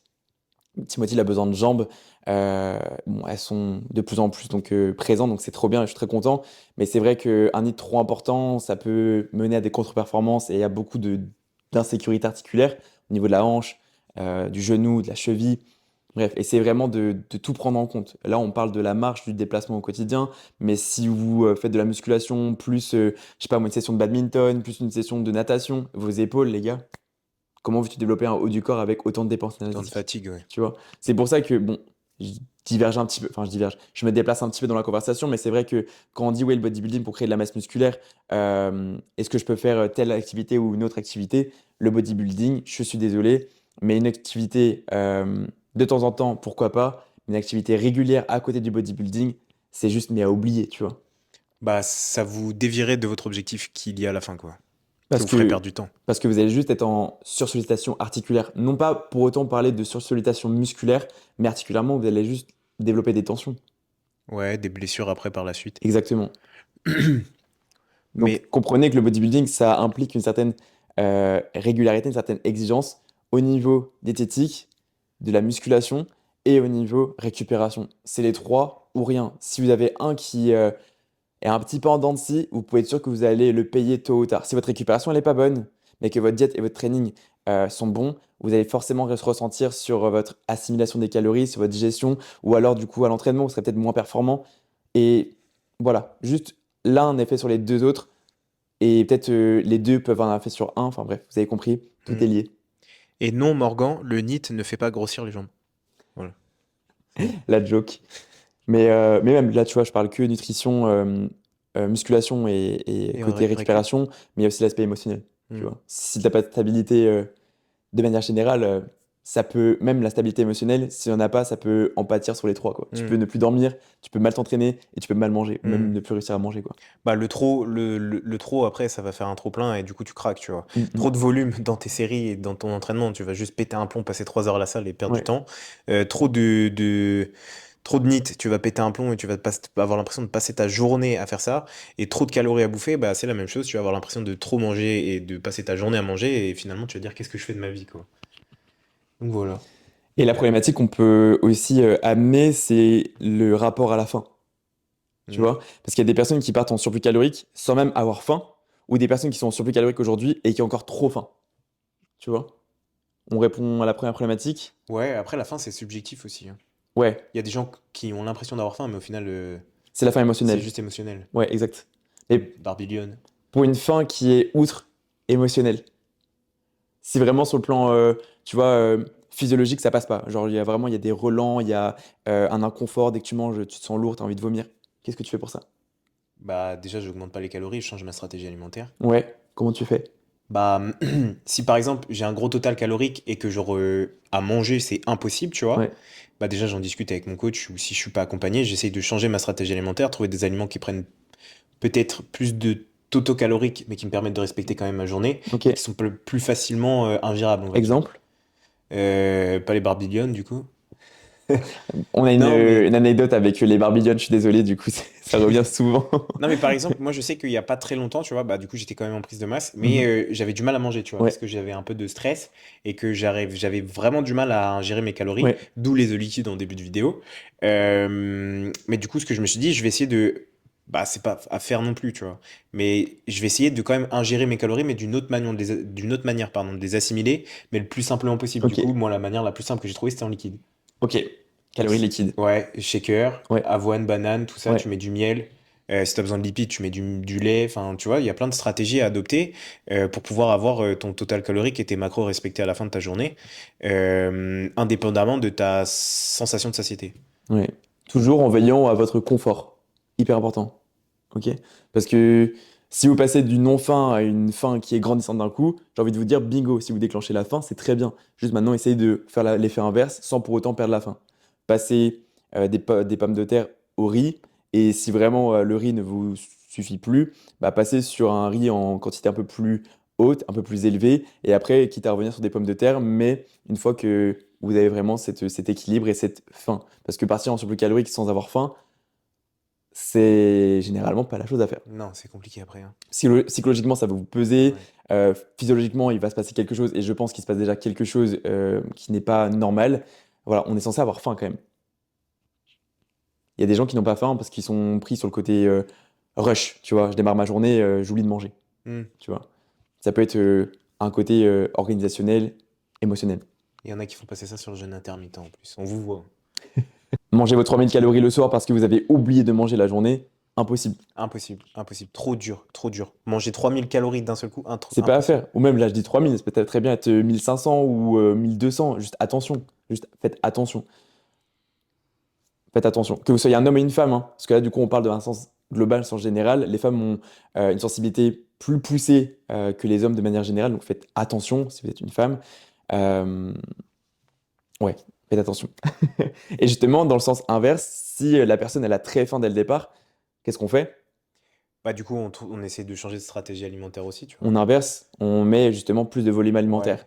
Donc patates douces, pommes de terre, des légumes, Des légumes. des aliments sources en fibres, donc les céréales, flocons d'avoine, si vous êtes tolérant au gluten, attention, hein, encore une fois à ça. Mais cherchez vraiment tous les aliments coupe-faim, la pomme, bref, il y en a plein, les fruits rouges surgelés. Konjac. Mangez, c'est possible, hein. Ouais, mais en prise de masse, ça me ferait chier de Ne manger plus du manger Konjac. liquide, si votre whey, Ouais. voilà, c'est un apport en liquide de manière générale, hein, à part si vous la mangez ou la cuisinez. Essayez du coup d'avoir un apport plus solide, du poulet, tu vois. Si vous avez l'étal. Ouais, faut les sous par contre. Je suis désolé pour ça, mais on ne peut rien pour vous à ce niveau-là. Non, puis même sinon, indépendamment de ça, si vous avez encore faim après toutes ces stratégies, occupez-vous l'esprit du moins, genre pendant les heures où vous essayez d'avoir faim, essayez d'être le plus actif possible Ouais. d'une manière cérébrale pour éviter cette sensation de faim, quoi. Parce que souvent, ça peut être émotionnel, surtout. Mm, mm, mm. Moment de creux dans la journée, j'ai la dalle parce que je fais rien. C'est ça que j'avais en tête, moi. Je me disais vraiment, bouge-toi, genre, juste fais quelque chose, pense à autre chose qu'à la diète. Et du coup, ben, t'arrives à même en oublier la sensation de faim. Mm. Mais c'est vraiment d'abord gérer la faim, et si vraiment ça devient quelque chose de très compliqué à gérer, essayer de voir s'il n'y a pas un côté émotionnel, parce que généralement, C'est souvent le c'est cas, lié, ouais, effectivement. ouais. Donc faites attention à ça. Euh, pour la diète, c'est, j'ai pas envie de dire carré, mais un petit peu quand même. Est-ce que tu as une recommandation de prise de poids en moyenne par semaine pour un dirty et un lean? Lean, 200 à 300 grammes par semaine, je trouve ça bien, tu vois. Une Mhm. moyenne de 250, c'est pas mal, tu vois. Ok, Ça fait 1 kilo par mois, et je trouve que c'est acceptable. ok. Dirty, tu l'as évoqué tout à l'heure. T'as dit 1 kilo, je crois. 1 kilo, 1 ouais. kilo, 1 kilo et demi. Ouais. Après, plus vite vous allez dans le dirty, plus tôt arrivera le mini-cut aussi. Donc, Ouais. voilà. Mais moi, je pense à croire que plus vite tu prends du poids, plus vite tu prends du mauvais poids aussi. Oui, mais c'est un dirty, hein. Hmm, Ouais. hmm. Donc après, c'est deux écoles, deux courants de pensée. Il y a des bodybuilders, encore une fois, qui font une sèche extrême, puis un bulk extrême. Les deux sont faisables, il faut juste que ce soit justifié et approprié à votre contexte aujourd'hui. Je sais que, imaginons, je sais pas, tu es en couple avec une personne, elle te voit très shred aujourd'hui, dans 6 semaines, elle voit un mec tout gras, tout potelé. euh, C'est le divorce. Ça peut être compliqué, mais ouais, et après, voilà, faut avoir un entourage qui comprend tout ça, mais voilà. Non, mais j'en rigole, mais c'est vrai en vrai. Le rapport au C'est le corps et le divorce. rapport à l'autre peut être Oui, compliqué, oui. tu vois. Donc, il faut vraiment faire attention à ça, Ouais. parce que Oui, je suis d'accord. Ouais. ça vous engage vous, mais ça engage aussi votre entourage, donc Hmm. attention à ça. Mais moi, il y a un point sur lequel j'aimerais vraiment bien revenir, c'est vraiment sur l'importance euh, de rentabiliser donc, tes calories. On est matrixé, je suis matrixé, vraiment, prenez-nous pour qui vous voulez, mais le côté financier, on en parlait dans les précédents podcasts, je crois que c'était dans la Q&A, on disait on se bat pour avoir plus, plus de confort, plus d'argent, plus de ci, plus de ça. Mais au final, une personne qui se bat aujourd'hui pour prendre de la masse et qui dépense son argent dans l'alimentation, mais qui ne rentabilise pas ses calories, bah, c'est triste. C'est triste. Le nombre de personnes qui partent en winter arc, parce que c'est la mode maintenant. Ouah, ça, c'est un truc. Un terme de bolos. Vraiment. Vous pouvez me choper quand vous voulez dans les commentaires, il n'y a pas de souci, je m'en C'est fous, vous quand venez que me ça rattraper. pop? C'est en 2023, 2024? 2024, Euh... je pense. Non, bien avant. Ah Une ouais? Tara, j'entendais déjà ça, enfin, aux alentours de 2020, tu vois. Ok. Parce que moi, genre, sur TikTok, j'ai vraiment vu ça dans mes pourtours en 2024, Oui, mais t'as eu TikTok à partir de 2024, chef. en 2023. Aïe. Non, Mais tu vois, mais. ça a pop. Et le nombre de personnes qui disent oui, je vais en Winter Arc, vous me reverrez dans tant de mois, vous verrez ma sèche, elle sera incroyable. Et au final, la sèche, t'en vois jamais le jour parce qu'au final, le mec, eh ben, il s'est dit qu'il avait toujours le même physique avant ou après. Il était mieux Impossible. avant son après. Non, mais c'est vrai, c'est ridicule. Hmm. Donc, essayez d'avoir une approche beaucoup plus mesurée, beaucoup plus quantifiée. Et je sais que c'est chiant, c'est prenant, c'est exigeant, et ça nécessite de l'implication sur le long terme. Mais le bodybuilding, c'est ça. Donc, si vous prétendez à prendre de la masse musculaire en partant sur le calorique, ben, juste entraînez-vous dur. Avec un plan d'entraînement, Et du coup, dans ce programme, on va pouvoir retrouver le format d'entraînement, un volume adapté, la sélection d'exercices, une surcharge. vos placements, vos standards, les tempos. C'est tout ça qui va mettre un cadre. Et derrière ce cadre, il y aura encore des efforts à mener. Une approche méticuleuse de l'entraînement avec les vidéos. Filmez-vous, on en a parlé donc récemment, filmez-vous régulièrement. C'est quelque chose qui va être vraiment fondamental pour assurer vos gains musculaires. On pense avoir fait le tour. On a parlé de pas mal de choses quand même. Les red flags qui se rejoignent un petit peu tous, Hmm. hein. Les On a green parlé de flags, la diète, la diète, on a parlé du mindset aussi. l'entraînement, Sur le fait d'être prêt mentalement à subir un bulk parce que. ouais. Voilà, voilà. Le côté émotionnel, on l'a évoqué Hmm. aussi. Donc voilà, c'est important du coup de prendre en compte tout ça. Et je pense qu'on peut terminer l'épisode en évoquant peut-être des pratiques, des anecdotes. C'était chaud. Des trucs qui se font pas, Ouais, mais qui se font quand même. malheureusement. Malheureusement. Au détriment d'un budget, au détriment d'une espérance, d'une confiance, au détriment de Hmm. tout ce qui en va. Tu commences? Ouais. Moi, je vais commencer par les prises de masse trop longues. Ok, Imposées. ok. Détail? Bah, j'ai pu voir sur le réseau que certaines prises de masse ont duré genre 1 an, 2 mois, Ok, des trucs du genre, tu vois, sans pause au milieu, tu vois. C'est-à-dire qu'il n'y avait pas de cut, pas ok, de mini-cut, rien du tout. ok, Donc c'était une réelle prise de masse qui a été imposée genre pendant 1 an et 2 mois. ok. Bon, je mets les pieds dans le plat directement, mais les avant-après où on grossit les images pour faire genre t'as pris de la masse. Ok, I know. Les images, faites attention. Donc à gauche, allez standardiser, ok. Mais à droite, pour faire le après, pour comparer, déjà prenez le même angle, hein. Prenez le même spot si possible. Et après, regardez la dimension de l'image à droite par rapport à gauche. Regardez la hauteur de la tête, regardez la hauteur de l'articulation, que ce soit de l'épaule, du coude, de la hanche, du genou. Et regardez si c'est pas grossi en haut ou en bas. Et vous verrez directement que dans pas mal de avant-après, il y a euh, une promesse de résultat, Ouais. alors que non, tu vois. On dit oui, regarde, t'as fait tant de gains musculaires, regarde tes épaules, elles ont grossi. Bah, c'est juste que t'as agrandi l'image, mon grand. Sorry. Non mais oui, je suis d'accord avec ça. On en a vu et on en verra encore et on en voit plein à l'heure actuelle. Juste soyez éveillés par rapport à votre progression, parce Hmm. que moi, mon coach m'envoie une image agrandie, trichée. Je suis en mode, bah non, mec. Juste, tu te fous de moi, là. Donc, Hmm. renvoie mon argent. Argent que vous reverrez jamais. Aussi, peut-être dans une formation. Bref. Euh, Ah! Ah! euh, les diètes cheat meal, sneakers, tout ça, là. Ouais, ça. Les diètes, genre en mode, oui, bah t'as droit à un cheat meal par semaine. Ok, balance. Genre en mode, T'as des noms à nous donner ou pas? non, je donne pas de nom, moi. Je donne pas de nom, mais pas parce que genre j'ai peur ou quoi que ce soit, genre je m'en tape. Non, c'est pas. On Je veut m'en pas cibler. tamponne l'oreille avec une babouche, mais Enfin, on veut cibler pour que la personne se sente concernée si elle écoute les podcasts, histoire qu'elle puisse cogiter un petit peu et se dire, ah, peut-être que j'ai merdé. bah là en plus j'ai pas forcément de nom à donner, mais c'est plus genre un courant de pensée, tu vois. Mhm. C'est en mode toute la semaine, c'est régulier. carré. Ok. Et le week-end, genre, je fuck top tout. Ouais. Clairement, genre, je vais Domac, Big Mac, BK, sushi, genre, craquage complet, quoi. Ok. Et ça, toutes les semaines, tu vois. Mhm. La semaine, j'ai mon 3000 calories, tu vois. Donc, je respecte tout bien précisément. Et le week-end, j'ai oublié ce que c'était Fitnesspal, j'ai oublié ce que c'était tout ça, tu vois. Mais c'est tellement dommage parce que ça coûte tellement cher les week-ends comme ça. Ouais, ça coûte cher, mais après, il y a des gens qui peuvent se permettre, tu vois. Des fois, ils peuvent même pas se le permettre et se le permettre. Et après, ils se disent oui, j'ai plus d'argent pour acheter mon trépied. Oh, J'ai plus d'argent pour te payer, coach. bon. Voilà, chacun ses priorités, mais bon. On peut avoir du coup des personnes qui sont un petit peu mal intentionnées ou pas droites dans leur basket et qui Maladroite aussi, des fois. veulent nous faire ouais, des soucis ou quoi que ce soit. Mais c'est vrai que moi, j'ai une personne qui me mentait régulièrement en coaching et à un moment donné, une fois, deux fois, trois fois, tu suis pas tes séances, suis pas ton plan, voilà, juste va ailleurs, fais perdre le temps de qui que tu veux, mais quand t'es pas impliqué, juste ne viens pas déranger en fait. Allez, dehors. Allez, dehors. Du coup, ne faites pas ça. Genre, si vous êtes précis la semaine, soyez précis le week-end. Vous avez le droit de vous faire plaisir tant que ça rentre dans votre total calorique. Ouais. Euh, Dans la limite du raisonnable. Si vous avez oui.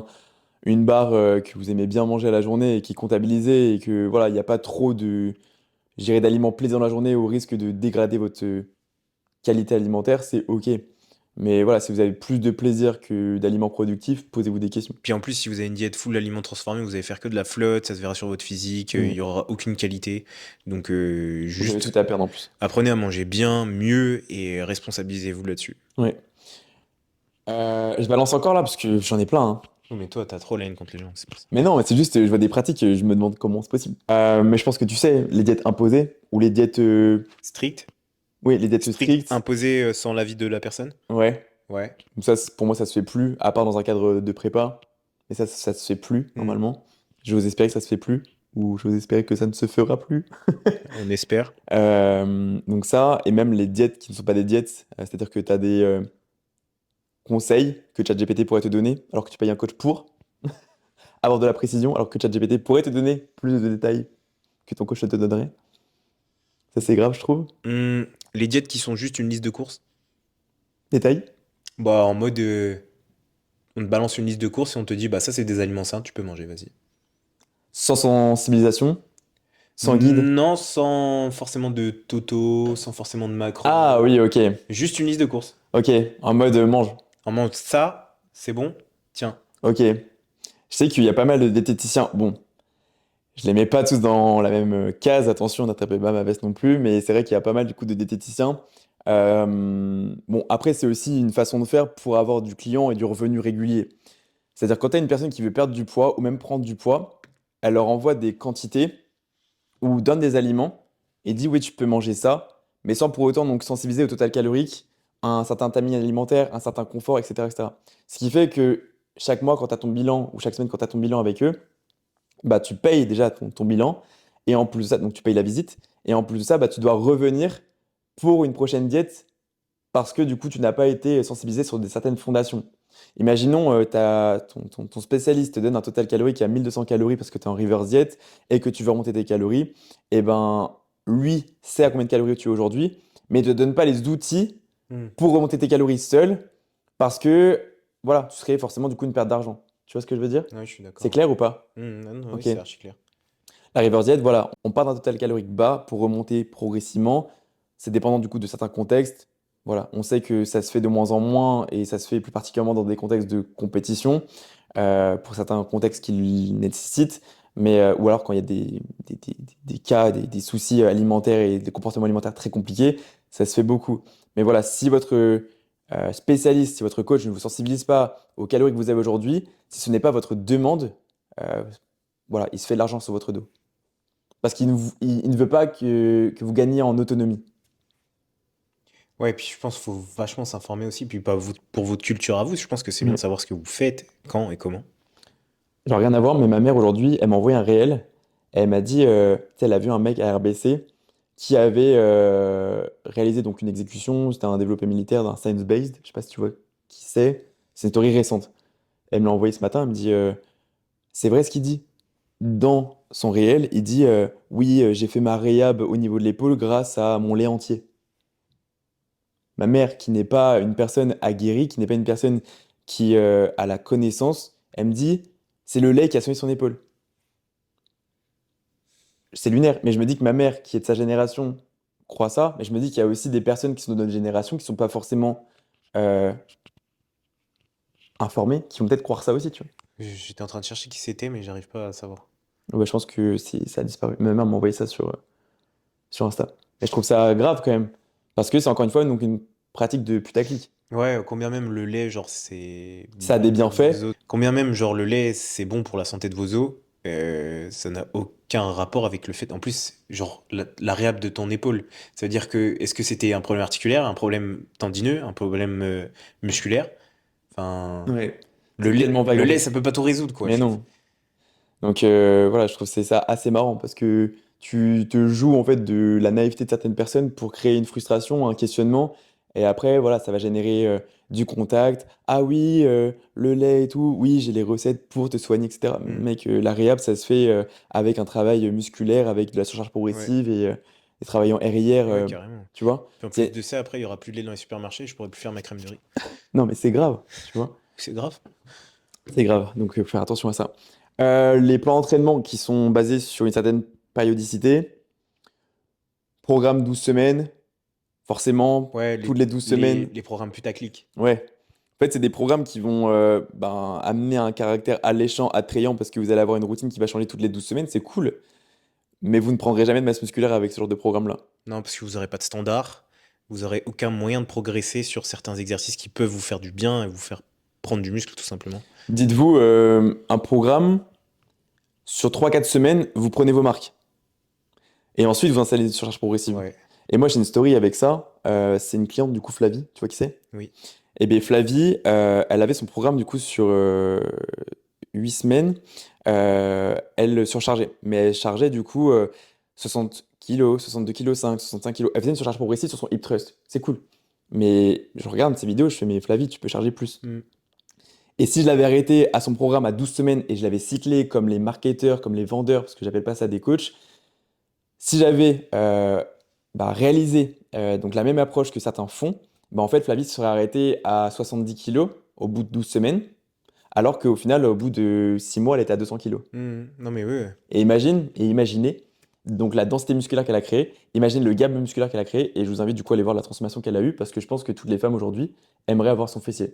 Puis même, du coup, ça veut dire qu'elle s'est filmée, qu'elle a fait l'effort d'avoir de l'interaction avec toi, alors Mm, que le mm. programme, juste tu le balances et le gars, il suit, tu vois. Exactement.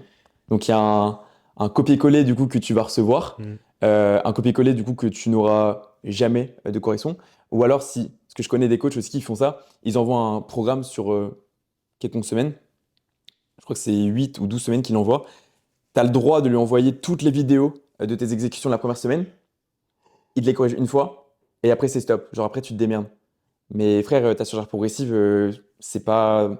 C'est ok, c'est intéressant du coup de checker ton mouvement initialement, mais c'est quand tu auras 50 kilos, 100 kilos sur la barre supplémentaire que ça va être intéressant du coup de voir comment ton corps évolue, comment sa articulation évolue dans l'espace au fil du coup des exécutions, tu vois. Puis surtout que t'as jamais le même contexte, genre d'une semaine à l'autre, tu t'es pas fatigué pareil, Ouais. t'as pas le même état physique, t'as pas les mêmes douleurs, enfin, t'as pas les mêmes placements, c'est impossible, tu vois. Donc, enfin, juste, les gars, travaillez un peu plus, non? Je sais pas, faites votre taf, quoi.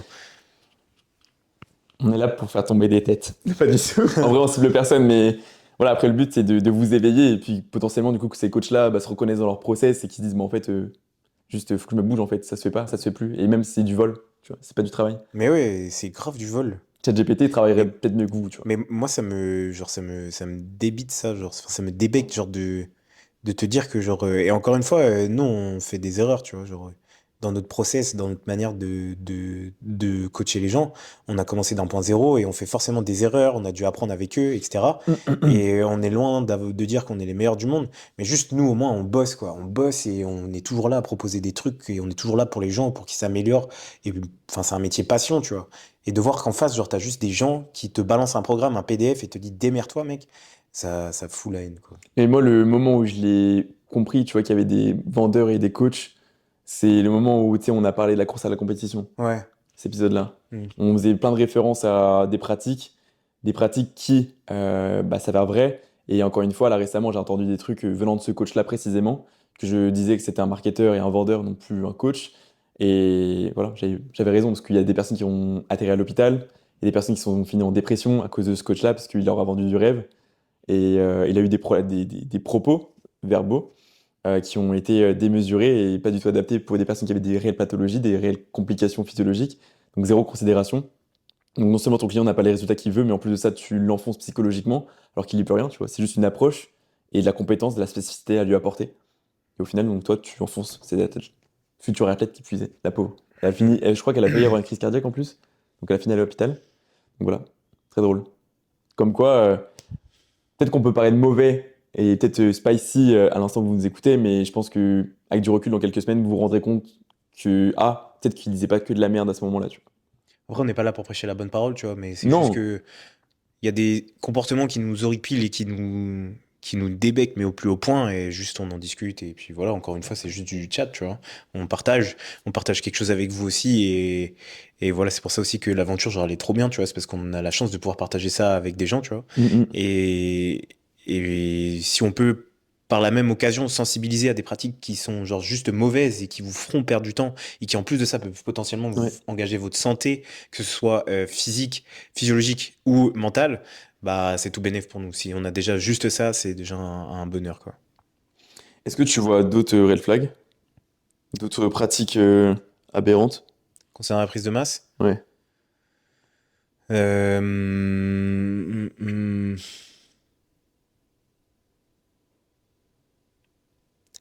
ouais si les les gainers mais les mauvais gainers tu vois. Et encore, je trouve que les gainers c'est pas utile, mais c'est utile dans certains cas quand t'as beaucoup de calories à gras et que faut vraiment genre les ingérer, tu vois. Je trouve que c'est utile, mais de manière générale, genre les substituts de repas, si on peut Ok. appeler ça, qui te font prendre du poids, enfin qui te font prendre de la masse et tout, etc., qui ont un haut total calorique avec des macros qui sont safe et Ouais. qui sont censés t'apporter tes apports journaliers, tu vois. Ouais. Genre, tu vois, ça pour prendre de la masse, genre pareil, c'est comme les mauvais coachs à bannir, quoi. Moi, j'appelle ça la dirty food, Ouais. tu vois. Après, il y a des procédés, tu vois. J'ai Antoine en tête là, Hmm. justement. Mais je En- pensais à lui, c'est pour ça que j'ai dit, dans certains cas, c'est obligatoire, tu vois. Ouais. Et Antoine, lui, c'est un mec, il a 6000 calories, il a 6 repas par jour. Moi, je l'ai mis à diète bonbons, j'ai mis diète jus de fruits. Il a un resto le midi aussi, vous pouvez se faire plaisir. Donc, il y a des contextes comme ça qui seront atypiques, très précis, et qui pourront avoir cette chance de manger beaucoup, mais aussi cet handicap de manger beaucoup, cette chance de manger varié et peut-être dirty. Parce que c'est une personne qui assimile très bien ses calories, une personne du coup qui fait du poids très difficilement. Donc, il faut faire monter le total calorique et la densité calorique. Et il a faim à 6000, hein, dites-vous. Ouais. Donc voilà, après, il y a deux poids, deux mesures. J'espère que vous ne serez pas amené à manger autant de calories. Si c'est le cas, faites attention donc, à votre dépense énergétique. N'abusez pas de cette dépense. Mais si vous devez travailler avec un métabolisme très rapide, travaillez avec lui et travaillez pas contre lui. Hmm. Voilà, tout le monde est amené à prendre du poids. C'est une question de plan, une question de méthode, de régularité. De précision Ouais. et Et d'ajustement. ouais. Donc voilà, j'espère que l'épisode vous aura plu. Moi, j'ai pas grand-chose à rajouter. Non, je pense qu'on a passé notre haine là. C'est pas de la haine en vrai, Non. c'est juste Mais je pense que de... ça s'est senti par contre au visu qu'on avait un visage peut-être un peu plus fermé que quand on fait des vannes ou qu'on s'amuse à parler de Sur la prise de fin, masse. Ouais, ouais. bah parce que Mais parce que ça forcément, nous prend à cœur, hein, vraiment, genre. c'est trop chiant. Tu récupères des gens et ils viennent là, tu sais, la tête baissée en mode bah voilà, j'ai fait ça avec tel coach, j'en suis là aujourd'hui. Ils sont saoulés, tu vois. Ouais, ça fait de la Même peine, nous, ça quoi. nous saoule. On a été à cette place-là aussi. On sait ce que c'est de perdre confiance en soi. On sait ce que c'est de se sentir moins bien de soi à soi. On sait ce que c'est de ne pas réussir et de trébucher. Mais voilà, enfin, c'est hyper frustrant. Et des fois, en plus, t'entends en fait des aberrations. La personne, elle a stagné alors qu'on lui a vendu du rêve et tout. On lui propose un avant-après qui est triché. Et ça, avec une tarification qui est aberrante. Moi, j'ai entendu des trucs, les gars. Je suis pas là pour faire la pub de mon coaching, mais pour le prix que je propose et que j'entends les tarifs qui sont, eux, appliqués pour une non-considération. Mais je ferais, mais moi, je pourrais être à 500 balles le mois si tu veux, frère. On pourrait acheter une deuxième maison comme celle-là. Donc non, c'est pas de la haine qu'on a, c'est Hmm. juste du dégoût, de la frustration, parce Ouais. que on ressent tellement, tu sais, une vague de désespoir quand on a Hmm. un appel avec une personne qui est frustrée, qu'on se dit, mais en fait, la personne ne méritait pas ça, en fait. Tu vois. Puis encore une fois, je pense que, bah, on l'a dit, c'est un métier passion. Et je pense que nous, c'est tellement une passion, tu vois, que du coup, voir des choses comme ça, tu sais, ça nous prend, tu vois. Ouais. Ça nous prend vraiment beaucoup. Donc, Tu sais, je me demande trop si un jour, on aura plus de victoires que de défaites dans le coaching. Tu vois? Après, tout ne dépend pas que du coach, c'est 50-50, attention à ça. Le plan, c'est une chose, mais l'application du plan, c'est Oui, aussi c'est autre autre chose. chose. Donc tout ne dépend pas que du coach. Encore une fois, après, on n'a que la version d'une personne, on n'a pas la version des deux personnes. C'est important du coup de prendre les deux parties si on veut se faire une opinion. Mais l'opinion que je me suis faite sur quelques coachs ici, c'est des retours qui me reviennent régulièrement. Donc à un moment donné, je vois les choses, j'entends des choses, il n'y a pas de fumée sans feu. Non, mais je suis d'accord. Donc voilà. J'espère que l'épisode vous aura plu. En tout cas, ça fait super plaisir d'avoir des retours. Je sais qu'il y en a plusieurs là qui m'envoient des messages en mode oui, l'épisode il était incroyable, sans même qu'on ait eu le temps de le mettre en story, Ouais, de le diffuser sur nos communique dessus. réseaux. Ça fait juste hyper plaisir. Voilà, on commence à avoir des petits habitués par-ci par-là. Euh, voilà, c'est juste hyper plaisant. On partage pas tout ça dans l'optique de percer. On est juste là dans une optique bienveillante et dans l'idée de partager un maximum de personnes, bien évidemment. Ouais, Mais on d'éduquer, s'attend quoi. pas à avoir une vague de personnes inquantifiables. Voilà, on s'attend juste à faire du contenu d'un réseau, je dirais, très restreint. Et si ça perce un jour, bah écoutez, tant mieux. Mais voilà, on fait tout ça pour vous, pour nous et voilà, par passion, tout simplement. Mm. C'était Val et Val, et on vous souhaite une bonne fin de semaine. À très vite.